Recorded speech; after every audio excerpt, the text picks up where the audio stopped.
morning, Brew Daily show. I'm Neal Freyman. And I'm Toby Howell. Today, New York City is getting 3 massive casinos. What could go wrong? Then Airbus has been flying circles around Boeing, but now it's the one with the plane problems. It's Tuesday, December 2nd. Let's ride.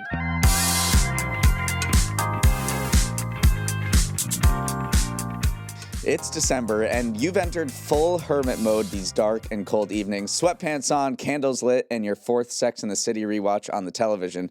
At the same time, though, you're looking for an excuse to get out of the house, and for that, we have got you covered. On Thursday night, we're hosting a holiday show to send off 2025 in true MBD style. That means learning interesting facts, trivia and games, and never-before-heard lore about me and Toby. If you live in the New York City area and don't have plans Thursday night, well, what are you waiting for? Also, and I cannot emphasize this point enough, this is not a morning show. You do not have to get up at the crack of dawn for this. This is a little evening Brew Daily event, so you'll be able to have a drink and let loose. I also hear rumblings that our holiday show falls on the same day as some people's actual company holiday parties. And I think the choice is obvious. Only one will have the possibility of Neal Freyman crowd surfing, so choose wisely. And now a word from our sponsor, LinkedIn Ads.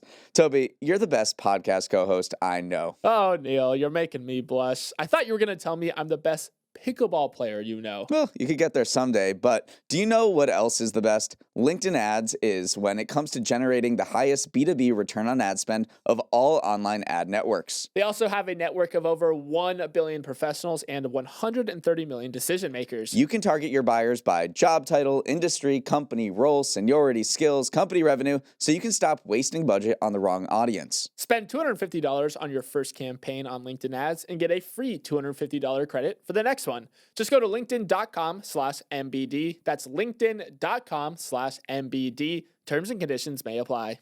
A billion-dollar heavyweight copyright battle between the music industry and big internet hit the Supreme Court yesterday, the outcome of which could reshape the way you access the web.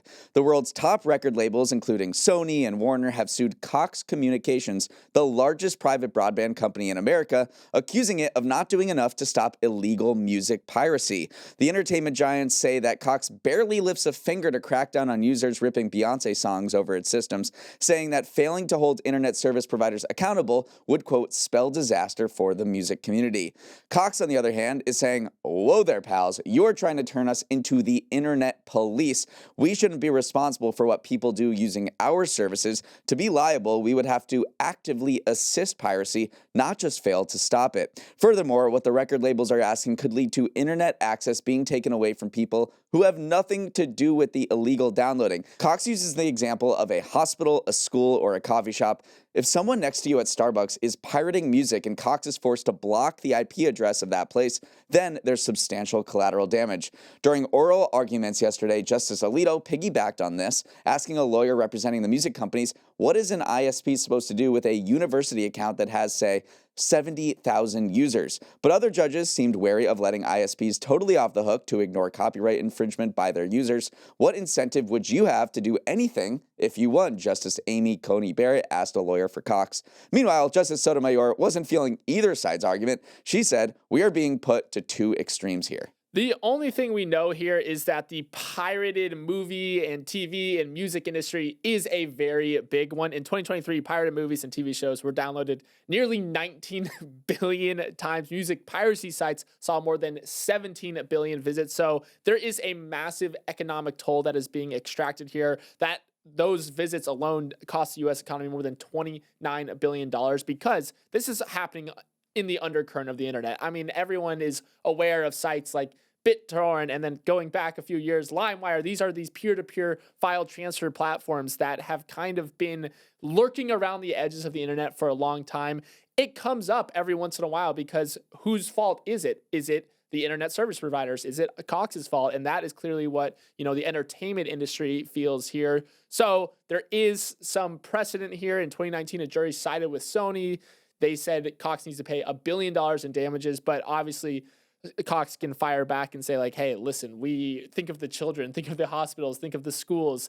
Both arguments have merit for sure. So the music companies are saying that Cox barely does anything to strike this down within its systems. It says that Cox has a 13-strike policy for copyright infringers once it flags. So you need to violate this 13 times, or it needs to flag this to you 13 times, and only on the 14th time, that's when you get booted off of their system. So they're accusing Cox of really not doing much at all once they are flagged. Between 2013 and 2014, the time period for this lawsuit, Cox has terminated 32 users for repeated copyright infringement. And then they say Cox has no qualms about terminating nearly 620,000 subscribers for non-payment during the same period. 32 versus 620,000. They're saying that Cox is not doing anything here and that they should be held liable. There is some precedent when it comes to platform liability. 2 years ago, the Supreme Court ruled that Twitter, which is now X, could not be held liable for aiding and abetting terrorist attacks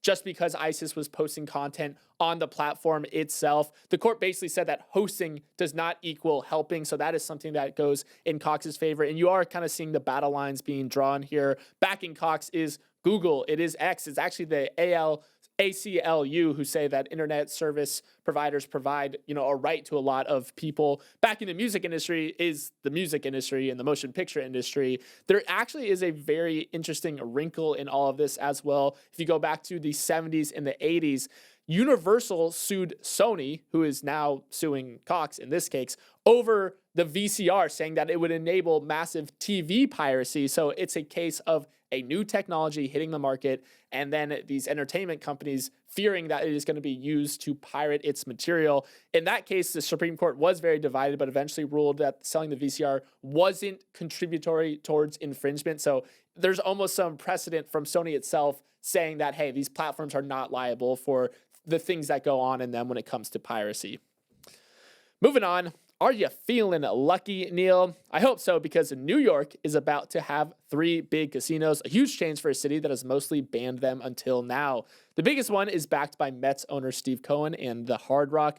They want to build an $8 billion casino and entertainment mega complex right next to Citi Field in Queens.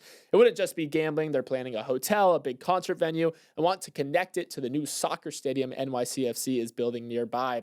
The second project is in the Bronx, where Bally's wants to spend $4 billion to erect a gambling mecca beside the golf course they already own. And the third is an expansion of the Resorts World Casino near JFK in Queens, which currently only has slot machines. Importantly, none of these casinos will actually be in Manhattan.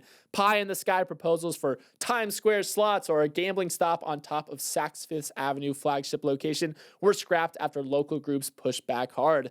It mirrors the tug of war around these properties too. Supporters say that the new casinos will create a lot of jobs and bring in billions in tax money, which the state and certain workers' unions love to hear. But plenty of people in the neighborhoods themselves are worried about the traffic and the crime the developments might bring and remain skeptical of the so-called economic benefits they promise. Neal, right now the closest full casinos New Yorkers have are in Atlantic City or Philly, and the drive back from those with no money in your pockets really stinks. But now the subway back from the Bronx or Queens with no money in your pocket also stinks, but a little bit less. The new New York City phrase just dropped. Hey, I'm gambling here.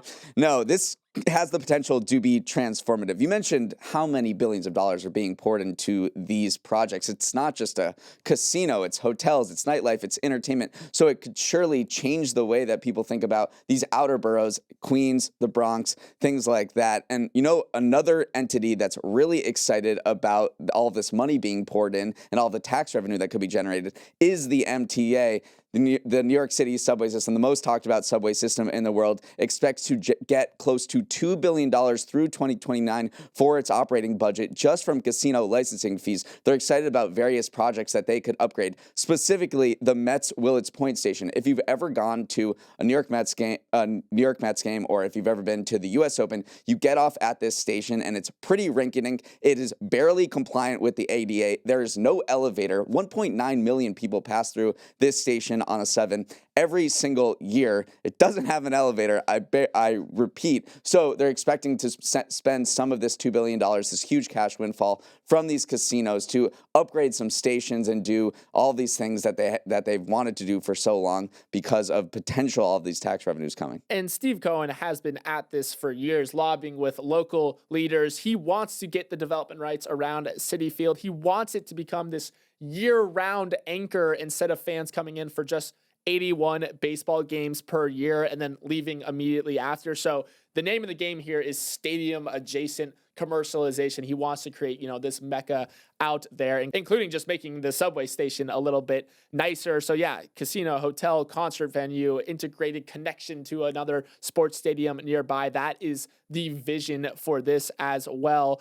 The winner here is just New York State. As you mentioned, just $500 million in licensing fees alone for each one of these casinos, not to mention the eventual tax revenue. But then you can easily fire back if you are a person who lives in one of these boroughs. They say, what you're doing is bringing traffic to my area. What you're doing is maybe stealing business from local businesses in my area. So yes, you can tout the tax benefits. You can tout the fact that a lot of workers will work on these projects, which are tangible things, but also it's never that fun if you're a local business when a giant casino pops up in your backyard. No, we went through this in my hometown of Springfield, Massachusetts. MGM wanted to come in with a casino. There was a huge battle, and now many years later, there is a casino in downtown. MGM is looking to sell it. It has not lived up to its potential or all of its projections. And of course, Springfield, Massachusetts is a very different market than New York City. New York City is the biggest market for anything, so this is a huge potential market for these casino companies. But I've seen it happen in my own backyard where a casino comes in pledging all of these huge economic benefits, and it just sometimes it doesn't live up to them. Wherever you go, it seems like they're putting up shop in your backyard. Yeah, so wherever you move next, Neal, just let me know so I can maybe avoid the casino coming there. Okay, Airbus is looking more bus than air these days after a 1-2 punch of quality issues grounded planes and sent its stock plunging as much as 10% yesterday. The problems for the world's largest plane maker started on Friday when it flagged a software glitch on its popular A320 aircraft right at the peak of Thanksgiving travel. In October, an A320 operated by JetBlue was traveling from Cancun back to Newark. So the people on board were already depressed when the jet suddenly lost altitude before stabilizing, causing 15 passenger injuries and forcing the plane to make an emergency stopover at Tampa. Regulators required that about half of the A320 family planes in service be grounded, roughly 6,000 of them, until they received a software update, disrupting travel plans from Texas to Australia last weekend. But just as that problem was getting under control Monday morning, another one emerged. Reuters reported that Airbus found an industrial quality issue on the fuselage panels of, you guessed it, several dozen A320 family aircraft. A spokesperson said Airbus is taking a conservative approach and is inspecting all aircraft potentially impacted, knowing that only a portion of them will need further action to be taken. They added that the issue has been identified and contained. Toby, it seems like neither of these issues are super concerning on their own, but as Boeing knows well, there's no margin for error when you make airplanes. And one of the weird characters in this saga is actually just the sun itself, because that software glitch that you mentioned was found to be caused by intense solar radiation. That is something that's been picking up recently. Not to get too deep into what's been going on with the sun of late, but solar radiation, huge headache for aviation because it just messes with all your sensitive equipment. But back in September, researchers shared that the sun could be entering an unexpected active stage. The sun has been having an uptick in solar activity since 2008. Usually there's an 11-year solar cycle where activity kind of ebbs and flows. Right now we are in this weird upswing in all the things that, aviation experts like to say stink for their aircrafts, where there's more radiation bursts, there's more plasma bubbles, there's more solar flares going on. So yes, this is a issue that affected Airbus, but in general, the aviation industry has been kind of keeping an eye on what the sun's been doing because it's been causing a lot of headaches. Now, the software update wasn't massively disruptive, especially in the United States. If you were flying home, you're probably more disrupted by snow in the Midwest, and O'Hare had a lot of cancellations and delays due to snow rather than this A320 problem. But around the world, it was a big issue, and I even just first look at Pope Leo's plane. He flies an A320neo charter from ITA Airways, and he was in Istanbul looking to fly to Lebanon on Sunday, and they had to fly a technician in to do this update on his plane over in Turkey before he flew. So it impacted a lot of places and also just normal people. Avianca Airlines in Colombia had 70% of that fleet is A320s, and they canceled new bookings through December 8th. That's a full week from now. So it definitely disrupted a lot of travel plans. This update mostly required just a 2 to 3 hour update. So a lot of airlines just did this when the overnight or when their plane was just parked for a few hours. So not massively disrupted, but then this second part of the 1-2 punch comes in yesterday morning. There is a problem with the fuselage on A320s in development. And if you've never heard of the A320 before, you've definitely flown on one because this is the best selling plane in aviation history. It just surpassed the 737 earlier in October. So this is a big problem for Airbus because it has very aggressive delivery deadlines it needs to meet. It just leapfrogged Boeing to become the biggest plane maker in the world. It wants to deliver 820 aircraft for this year. It needs 160 jets to be delivered in December. That is more than it's ever done. So this is a very aggressive roadmap, and this fuselage problem is not helping things. It's brutal. It just got its nose in front of Boeing. We had all these headlines about new best-selling aircraft, and then boom, Sun says, take this, and then something goes on with the fuselage as well. So tough breaks, but them's the break in the aviation industry. All right, we're going to take a quick break and come back with Toby's Trends. Scrolling on TikTok recently, you may have come across a dapper set of gentlemen who are ditching their Nike sweatshirts for something more distinguished, something more refined, something timeless. Yes, the humble Q-zip is the subject of today's edition of Toby's Trends. Jason Gyamfi is a 21-year-old from the Bronx who took to TikTok last month to declare a personal style overhaul. He pulls on a navy Q-zip, smooths it out, and says, I don't do that Nike tech stuff y'all little boys do. I'm elegant. I'm classy. You can take me somewhere. I look presentable.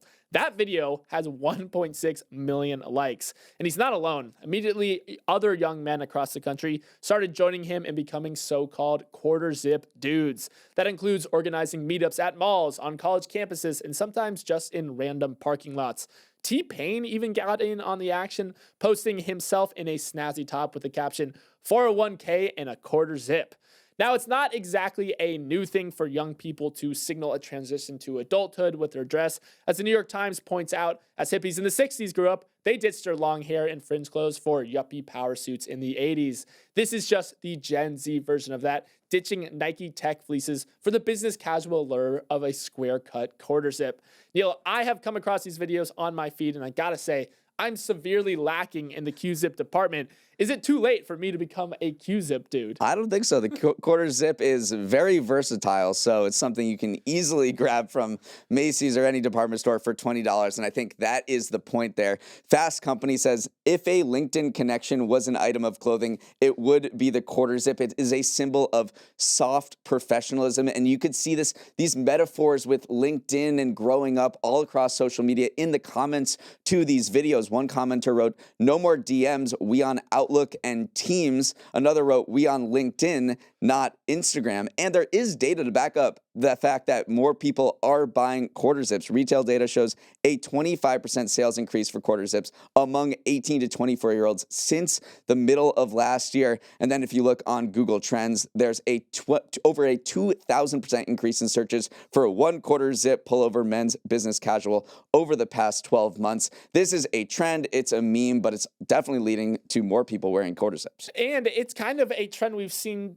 leaning towards respectable dress again. I mean, the thing that comes to my mind is the fact that Transportation Secretary Sean Duffy said, let's all travel in suits over the holiday period. Let's bring back an era of respectability to air travel. So it does seem like there's just this undercurrent of, again, it's partly a joke, partly not a joke, to let's start dressing better again. A lot of people in these videos say like, hey, my frontal lobe is finally developing now. Again, it's not a new thing that you just start dressing a little bit better. Maybe it's a new thing for you and me. Hair and makeup kind of do us dirty on a daily basis, but you start dressing better as you get older and as you start to enter the workforce. So the fact that this is being embraced as a symbol of that, it makes a lot of sense. I literally own 0 Q-zips though. You have 1 Q-zip. I have a couple, yeah. Again, it's very versatile. You can throw it over a button down. You can throw it over a t-shirt. It just makes you look, it makes you look like you belong in the professional world a little bit without getting all, suited up or uncomfortable. It's very comfortable. It's just a sweater with a quarter zipper. I mean, that's what it is. But yeah, you should put some in your wardrobe. Join the trend. There's going to become there almost is becoming a Jeep wave for Q-zip dudes where you see someone else at the mall, you give them a little nod, you give them a little, I don't know, do your little zipper up and down. I wonder if there's some tension though between the half zips and the Q-zips. Maybe there's some turf wars that are breaking out there. So I don't know. If you got a Q-zip, let us know in our email. Let us know in the comments because I need to up my game. All right, let's spin to the finish with our final headlines. The circular deals in the AI world keep coming, and they don't stop coming. This time, OpenAI is taking an ownership stake in Thrive Holdings, an investment vehicle set up by Thrive Capital, one of OpenAI's top investors. So yes, let's follow the arrows here. Thrive Capital gives OpenAI money, then sets up Thrive Holdings with the goal of starting and acquiring companies that can benefit from AI in a sort of PE-style operating vehicle. And then Thrive lets OpenAI, the company it already has an ownership stake in, take an ownership stake in its PE doppelganger. Needless to say, this deal has raised concerns about circular arrangements, which I can't imagine why OpenAI taking a stake in an offshoot venture firm that already has a stake in OpenAI would set off any alarm bells. Neal, I'll invest in your AI company if you invest in mine. Let's do it. No, just to spell it out, the reason, yes, we're following the money here, and people are warning of circular deals, especially when it comes to OpenAI. But the problem with these circular deals is you don't know whether there's actual market traction for OpenAI's services or that they're just creating artificial demand because they're investing in things that eventually will be customers for them. So when you are someone who's looking at whether the AI industry is a bubble or not, you don't know whether other outside customers, absent OpenAI's putting its thumb on the scale, or NVIDIA for that matter, with these circular deals, are actually leading to actual market value creation by OpenAI's services. So OpenAI is going to be embedding engineers and other employees in Thrive's portfolio companies, which are very unsexy companies like accounting firms, to try to teach them how to use AI at their companies, with the eventual hope that they will use OpenAI services. But OpenAI needs to generate hundreds of billions of dollars of revenue because they're on the hook for spending over $1 trillion. And this is one way that they think they can drum up some business. Breaking: Shopify. And the timing could not have been worse. The e-commerce platform suffered an hours-long outage on the biggest e-commerce shopping day of the year, Cyber Monday, impacting thousands of merchants who use its software to sell their goods. The peak of the outage happened at around 11 a.m. Eastern, when about 4,000 users reported problems with Shopify's website. One family business in Montreal told the Wall Street Journal that while customers could still submit orders, their company couldn't accomplish key tasks like tracking inventory, answering customer service questions, or monitoring sales. Shopify seemed to recover by the mid-afternoon, but rough look for a platform that says it handles 10% of all U.S. e-commerce transactions. Yeah, I think that was the biggest takeaway here, is that Shopify is not a niche tool by any stretch of the imagination. It's not just for small business owners now. There are very big DTC names and also very big just company names in general. Reebok, Mattel, Barnes & Noble, Nestle. These all use Shopify. So when we talk about an outage on the biggest shopping day of the year, for a company that handles 10% of all this plumbing, it is a major issue. I have a Shopify store. I was selling stuff, and it was very frustrating. Obviously, my volumes are not quite as large as someone like a Nestle, but it is just a headache when something goes down when you're in this sales period. So it looks like it peaked around 11 a.m. Eastern and kind of settled down from there, but rough timing for a company that this is their biggest day of the year as well. Now, don't get mad, but Oxford University Press has named rage bait as its word of the year, defeating aura farming and biohacking for the top prize. The phrase is defined as online content that is deliberately designed designed to elicit anger or outrage by being frustrating, provocative, or offensive, and no one is immune to posting it. Last month, Jennifer Lawrence made headlines when she admitted to creating an anonymous TikTok handle just so she could do hand-to-hand combat with people online. Toby, this makes at least 3 big dictionaries to release their words of the year so far. Dictionary.com chose 6-7. Cambridge Dictionary went with parasocial, and now Oxford opted for rage bait. Merriam-Webster, the ball is in your court. I mean, Oxford's word of the year last year was brain rot. Now it's rage bait. I mean, it is a tough and damning kind of cross-section of our society right now that these are the words that are defining the era that we in, and I can't push back against it. I mean, rage bait to me is always a little bit of a misnomer because that's just being online to me. Why do we need to necessarily attach a definition to these things that happen? But the class of videos and the class of content that they say falls in rage bait is often these cooking videos where you add just, milk to spaghetti or something like that. Actually, that actually might work. But you add an ingredient that should not go in a recipe video in order to elicit reactions and drum up, engagement. But unfortunately, that's just how our algorithms work right now. You want people to comment, you want people to share it. Put something in your video that makes them do that. Oftentimes it's rage inducing. So I think Oxford's got their finger on the pulse more so than, dictionary.com being 6-7. Not a word. They're trying too hard. They're trying to appeal to the youth too much. I think Oxford's got it going on. All right, that is all the time we have. Thanks so much for starting your morning with us, and have a wonderful Tuesday. If you want to get in touch, send a note to Morning Brew Daily at morningbrew.com or DM us on Instagram at MBDailyShow. Let's roll the credits. Emily Milliron is our executive producer. Raymond Liu is our producer. Our associate producers are Olivia Graham and Olivia Lake. Is hair and makeup my version of rage bait? Devin Emery is our president, and our show is a production of Morning Brew. Great show today, Neal. Let's run it back tomorrow.